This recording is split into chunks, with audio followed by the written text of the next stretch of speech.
ज्यादा नहीं, जब इस सत्ता में हमारे साथ थे 17 महीना और 21 महीना तो 8,573 हत्या हुई थी। हत्या विभिन्न कारणों से 60% तो हमारे हत्या भूमि विवाद के चलते होता है। भाई भाई में विवाद हो गया, गांव में विवाद हो गया, संगठित अपराध करने का तो किसी को औकात नहीं है। तो उस समय आपका कोई ट्वीट नहीं आया था, उस समय एक्स नहीं था, ट्वीट था। उस समय तो कहा जाता था कानून का राज। अरे उस समय भी अपराध होता था तो उसके खिलाफ कार्रवाई करते थे, आज भी अपराध होता है तो उसके खिलाफ हम कार्रवाई करते हैं।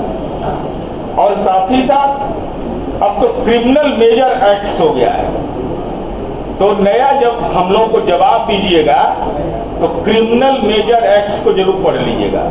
सीआरपीसी आईपीसी बोलिएगा तो गड़बड़ा जाएगा। अब तो बदल गया, अब तो कानून की किताब भी उपलब्ध है और 1495 रुपया उसका दाम है, ज्यादा महंगा भी नहीं है। तो आपका तो अधिवक्ता सेल है आपकी पार्टी का, मंगवा करके हम लोगों के आरोप का जवाब दीजिए। दूसरा, हम यह कहना चाहते हैं आपसे कि जो अभी बताया अंजुम आरा जी ने कि प्रति 1 लाख की जनसंख्या पर 166.3 1.8% की वृद्धि हुई। और क्या कहा जाता है बिहार में कि 2013 के बाद से बिहार में स्थिति गड़बड़ हो गई। अरे यूनिक सेलिंग पॉइंट है हमारा कानून का राज, कोई बदलाव नहीं हुआ। 1.8% की वृद्धि हुई तब जब शराबबंदी लागू है, शराब के मामले भी दर्ज हो रहे हैं और राष्ट्रीय स्तर पर अपराध का दर है 258.1 और बिहार का है 168.1। तभी वो अंतर समझ में नहीं आता तो कौन मदद करेगा। अरे ज्ञान तो बटैया मिलता नहीं है, बटाई मिलता है ज्ञान। तो ज्ञान तो किताब से, आंकड़े से, दस्तावेज से मिलेगा।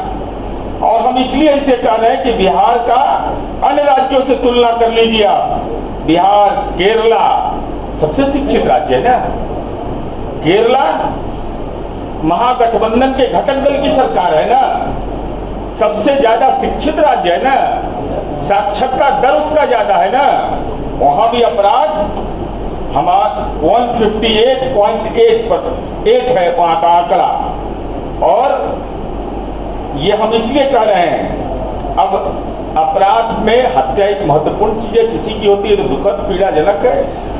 अब हत्या के मामले में राष्ट्रीय स्तर पर बिहार का स्थान 14वां है और अपराध दर 2019 में 2.6 था, 2020 में 2.6 और 2021 में 2.3। और महिलाओं के मामले में तो अंजुम आरा जी ने आपको बताया, शराबबंदी के बाद जो महिला अपराध के दर में कमी आई है, ये देश के अंदर एक ऐसा मॉडल नीतीश कुमार जी ने स्थापित किया है। और हमारा ये सीधा कहना है कि जननायक कर्पूरी ठाकुर जो वंचितों के नेता थे, दलितों के नेता थे, अति पिछड़ा के नेता थे, समाज के कमजोर तबके की आवाज थे, उनका सपना था इस बिहार के अंदर में शराबबंदी लागू हो और नीतीश कुमार जी ने उस सपने को साकार कर दिया और उसका लाभ मिल रहा है समाज के 50% महिलाओं को। 50%। एगो नेताजी आए हैं आजकल, लॉन्च किए नया बिहार में, कहे कि 15 मिनट में हम शराबबंदी खत्म कर देंगे। तो पिछला बार भी बोले थे ना, अभी तक कार्यक्रम उनका नहीं आया कि जीडी वीमेंस कॉलेज में कब कार्यक्रम दीजिएगा अपने बगल में कि शराबबंदी खत्म कर देंगे। तो जीडी वीमेंस कॉलेज है, वीमेंस कॉलेज है, जहां मर्जी करे वहां अपना कार्यक्रम आप आयोजित करिए कि हम शराबबंदी खत्म करेंगे।